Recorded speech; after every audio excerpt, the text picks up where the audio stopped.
Tonight, the money police. With the mortgage meltdown threatening the entire economy, the Bush administration proposes major changes in the way America's financial institutions are regulated. The biggest overhaul since the crash of '29. I'm Katie Couric. Also tonight, important news about your heart.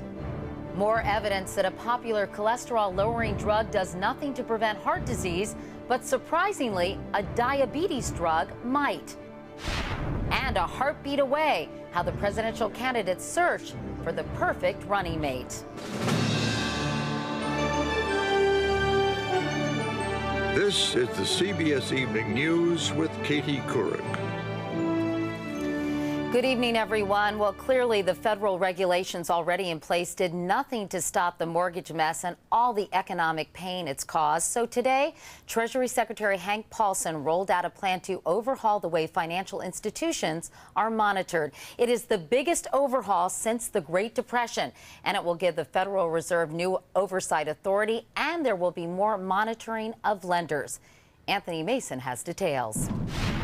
The Fed would become Wall Street's super cop under the Paulson proposal, in the same way Fed Chairman Ben Bernanke intervened to prevent a Bear Stearns bankruptcy from bringing down the markets. The Fed would now have formal authority to intervene with any investment bank if the financial system is threatened.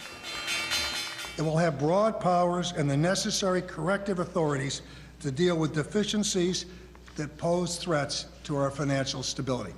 But critics say it was Bernanke and the Fed who failed to anticipate the mortgage mess. Mr. Paulson today is the equivalent of not only rearranging the deck chairs in the Titanic, but he's making the captain of the Titanic admiral of the fleet. Do we need reform? We need it desperately. Wall Street historian Charles Geist says there's widespread agreement that the regulatory system created in the 1930s is an antique. Does this proposal address what's happened? It addresses it after the fact. Yeah. And I think maybe after the fact is no longer good enough. That's what most people are telling us. The Paulson plan would create 3 regulatory super cops. In addition to the Fed acting as sheriff overseeing market stability, the 5 agencies supervising the nation's banks would be merged into one super banking regulator. The 3rd watchdog would police business conduct to protect investors and consumers. But the plan offers no specific new regulations. I do not believe it is fair or accurate to blame our regulatory structure for the current market turmoil. Democrats, like former Treasury Secretary Larry Summers, say it's only the beginning of the debate. Ultimately, this is going to take a long time. We really can't rearrange the fire department while we're still fighting the fire, and we've got a major crisis on. Paulson himself said today reforms should not be implemented until that mortgage fire is out. But by then, there will be a new president and a new Congress. Katie? And Anthony, does this proposal do anything to prevent the kind of fast and loose lending that created this crisis in the first place? Not really, and that's one of the knocks on it, Katie. For example, there's no regulation of those complex securities that were used to dice up all those bad subprime loans and sell them off to investors. They're really at the root, the cause of this whole mortgage mess and the credit crunch. They're not addressed in this. All right. Anthony Mason. Anthony, thank you. The economic slowdown has left a lot of Americans struggling to pay their bills. A congressional report projects a record 28 million will receive food stamps in the coming year. Bill Whitaker has another example of how this economic downturn is hitting home. Aline Luna has been struggling to give her family a better life. But after losing her job as a security guard... How long have you been unemployed? About 3 weeks. She did something today she hoped she'd never have to do again, apply for food stamps. If it wasn't for this program, it'll be really bad for me right now. With jobs declining and prices for basics, food, fuel, medicine on the rise, more Americans are expected to turn to food stamps in the next year than at any time since the program began in the 1960s. Already, demand is up in 43 states. 14 have hit record highs. In Michigan, 1 in every 8 residents is on food stamps, 1 in 7 in Kentucky. Their wages are going down or staying the same while the costs that they have to meet each month are going up. And the squeeze on them is so significant that they can't afford food. Anyone working, retired, living near the poverty line, less than about $28,000 per family of 4, is eligible for the benefits. about $100 per person per month. But even with 2 jobs and food stamps, Sherelle Jackson still is stretching beans and her budget to feed her 4 boys and granddaughter. Because what I get, it helps, but it's not enough. It's not enough. It's not enough. But with Congress fighting over funding, millions like Jackson won't find much more in the pot. Bill Whitaker, CBS News, Los Angeles. Meanwhile, in Washington, a member of the president's cabinet announced today he is resigning. Housing Secretary Alphonso Jackson is leaving as the FBI investigates whether he gave lucrative housing contracts in New Orleans to friends. Jackson didn't address the investigation today, saying only he needs to spend more time with his family. Now, news about your heart. Over the weekend, doctors said 2 hugely popular cholesterol drugs, Vytorin and Zetia, don't stop the buildup of plaque in arteries and should be used only as a last resort if other medications don't work. But today, a glimmer of hope for battling heart disease from a treatment for diabetes. Here's Dr. John LaPook. Most diabetics die from heart attack or stroke.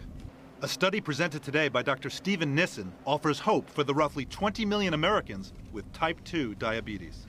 It's the first time, I might add, the very first time we've ever shown that a diabetes drug could slow the progression of heart disease. Nissen's study compared 2 commonly used diabetes drugs that work in different ways.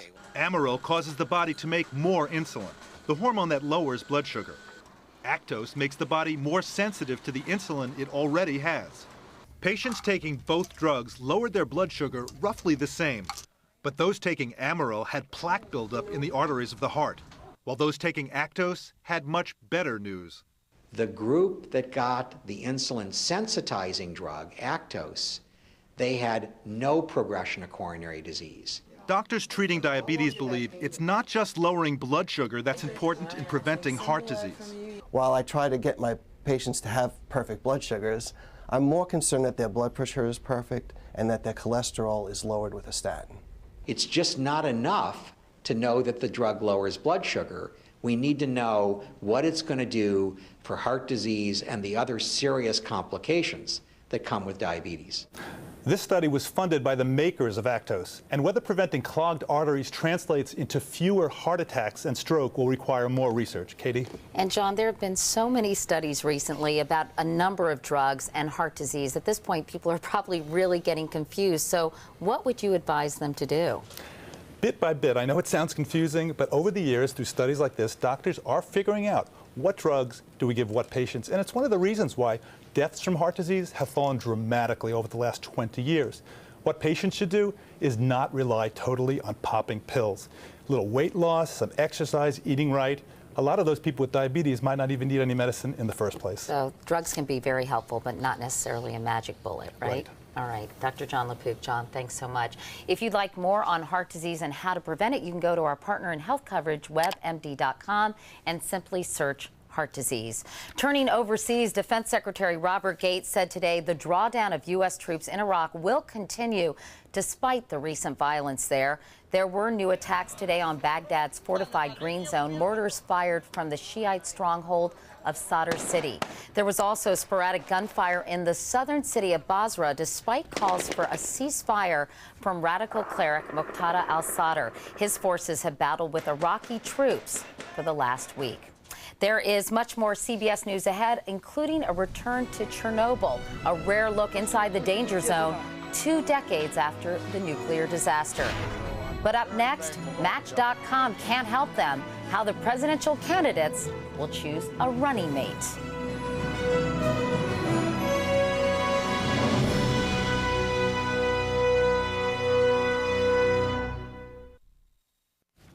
Turning to the presidential campaign tonight, the latest national poll of Democratic voters shows Barack Obama now with an 8-point lead over Hillary Clinton.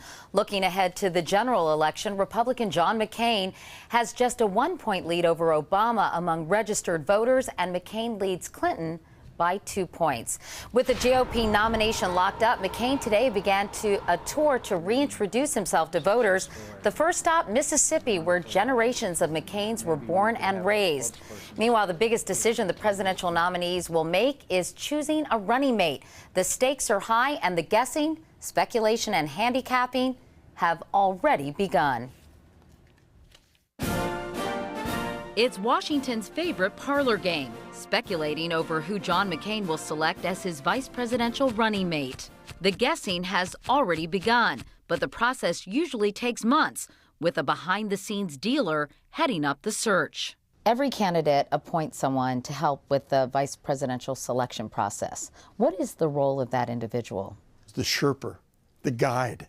The person who's the Sherpa lays out what I refer to as the 4 tests for any potential vice president: competence, chemistry, credibility, and compatibility. The 4 C's. The 4 C's. The person in charge of the search is also in charge of the vetting. The first consideration is to find a candidate who won't do you any harm, sort of like the medical profession. First, do no harm. Yeah, who won't hinder your chances to win. And then, of course, who can best help. Given McCain's age and national security experience, he might seek help from someone with a decidedly different resume. I would suggest he needs somebody who matches John McCain's proficiency in foreign policy and national security on the domestic side. And although we won't know the pick for some time, the dealing has already begun. Perhaps it's someone from a battleground state like Minnesota's Tim Pawlenty or Ohio's Rob Portman, or a former rival like Mitt Romney, who appeared with McCain last week. Some Senate wildcards, including Kay Bailey Hutchison, have been thrown into the mix. One thing's clear: McCain's choice could reveal a lot about him. The vice presidential pick is absolutely critical for what it tells you about the presidential candidate's ability to make sound judgment. Geography mattered for FDR, who had 3 vice presidents during his 4 terms. It used to be said FDR would pick a different VP every 4 years, many of them unknown, simply because he wanted to win a state. Richard M. Nixon, the Republican nominee for vice president. Party unity was paramount for centrist Dwight Eisenhower when he tapped conservative Richard Nixon. He never liked Nixon. They weren't compatible, but he needed him, and he stuck with them 2 times because it got the hard right off his back. In the case of Clinton and Gore, 2 seemingly similar candidates made for a winning combination. They were both in the same region. They both were young, but the combination of their youth and energy, their attractiveness politically at the time, it was a huge positive factor. In 2000, it was the man in charge of George W. Bush's search who ended up getting the nod. To nominate Senator Lyndon B. Johnson of Texas for the office of Vice President. And at times, bitter rivals in the primaries like Kennedy and Johnson become critical allies in the general election. Without Lyndon Johnson being picked as VP, John F. Kennedy probably wouldn't have been able to win. I happen to think that George Herbert Walker Bush was a major plus for Ronald Reagan. Some are still hoping it could happen with the 2 current Democratic contenders, though it looks less likely every day. What do you think of the notion of a Clinton-Obama ticket or an Obama-Clinton ticket? I think it would have a great deal of appeal if Democrats feel that the 2 of them together would be the best ticket, and one of them declines for personal reasons. That will have an effect on his or her own future in the party. But other names are already being drawn. For Obama, national security chops like Jim Webb's or General Anthony Zinni's, or executive experience like Mike Bloomberg's, might strengthen his hand. For Clinton, perhaps a big swing state governor like Ted Strickland or Ed Rendell. Or even, I would suggest to you a George Mitchell makes an awful lot of sense because of his gravitas, because of his international experience. Is the vice presidency anything that you would ever consider? I think, given all the circumstances, there's about as much chance of my being vice presidential candidate as there is of you being chosen by Senator McCain. And no calls from John McCain, at least not yet. Still ahead on the CBS Evening News, a trip to the barbershop that could save your life. President Bush arrived tonight in Ukraine. It's the first stop on a four-nation trip that will include a NATO summit in Romania. Ukraine's government hopes to join the NATO alliance, but today several thousand pro-communist demonstrators rallied outside the U.S. Embassy in Kiev. They want closer ties to Russia, not NATO. Meanwhile, a nightmare from the Soviet era continues to haunt Ukraine and will for generations. Bill Plant got a rare look at the Chernobyl nuclear plant. 22 years after the world's worst nuclear accident, radiation danger at Chernobyl is still so severe that a 16-mile area remains sealed, reached only through 2 checkpoints. The meltdown left a simmering stew of toxic radioactivity under the rubble, covered by a hastily built shelter that's crumbling. The shelter is far from being airtight. Today there's a risk, in fact, of dust and emitting from the shelter. Work is finally underway on a permanent solution. Today we visited Chernobyl, which is still one of the most contaminated places on Earth. Special protective clothing is required. The radiation level is so high that you can't stay long. The construction equipment cabs have lead sheeting. Every bucket of rubble is monitored for radiation. The solution, 10 years in the planning, an enormous steel arch to be built in sections, then moved on tracks over the reactor. It'll be taller than the Statue of Liberty and wider than the St. Louis Gateway Arch. It isn't just the project that's huge, so's the cost, almost $1.5 billion. And the U.S. is the largest single country donor. Nuclear power will always have a shadow over it as long as Chernobyl is a message of concern. We were on site less than 10 minutes when one member of the group went over his exposure limit. Right now, the dose rate is something like 200 times over the background that you'd have in Washington, D.C. The steel arch is supposed to keep the radiation contained for at least 100 years, while future generations figure out how to dispose of the mess. Bill Plant, CBS News, Chernobyl. Here at home, the parents of U.S. Army Staff Sergeant Matt Malpin yesterday got the news they'd been dreading. Their son, kidnapped in Iraq nearly 4 years ago, is dead. His remains were discovered near Abu Ghraib. He was only 20 when he disappeared. Today, his parents were honored by his hometown Cincinnati Reds. The opening day crowd observed a moment of silence in Malpin's memory. We just kept hope that Matt could walk off that plane. But either way, we weren't going to allow him to leave him in Iraq, and I think we're happy with that. The Malpin family says it still has a mission to support U.S. troops both in Iraq and Afghanistan. Coming up next, barber shops that not only cut hair, they can also cut your risk of heart disease. You know, you never know when it might happen. There's an emergency and someone needs CPR. Today, the American Heart Association said you can skip mouth to mouth. Quick, deep compressions on the chest work just as well. This is a major change in policy, and experts hope it will make bystanders more willing to perform CPR. And did you know that long ago, barbershops were actually healthcare centers? Barbers did bloodletting. In fact, the ribbons on a barber pole represent bandages. We've come a long way since then, but Thalia Shuris reports some barbers in the Baltimore area are returning to their roots. Derek Clinton and Darrell Brown have been friends since they were kids. And today, Brown not only trusts his friend when it comes to a close shave, he trusts him with his health. This barber measures blood pressure and offers health tips. Watch your salt intake and take your medication on time. Baltimore's Park Heights Barbershop is an unlikely front line in the battle against hypertension among African-American men. Isn't a barbershop kind of an odd place to have your blood pressure? It's a good thing because a lot of times we don't even be thinking about doing nothing like this. So to come in, get our hair cut, and to be able to do this is lovely. Black men are twice as likely as white men to have undiagnosed and untreated high blood pressure, a precursor to heart disease.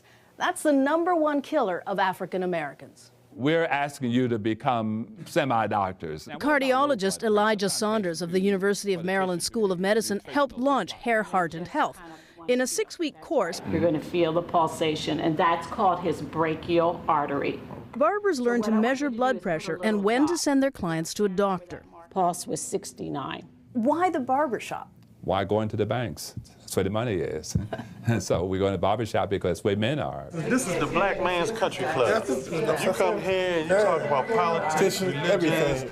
The barbershop experience became a hit movie, and one study shows 80% of African American men visit a barbershop at least once a month, staying almost 3 hours. The barbershop is a heartbeat of the community.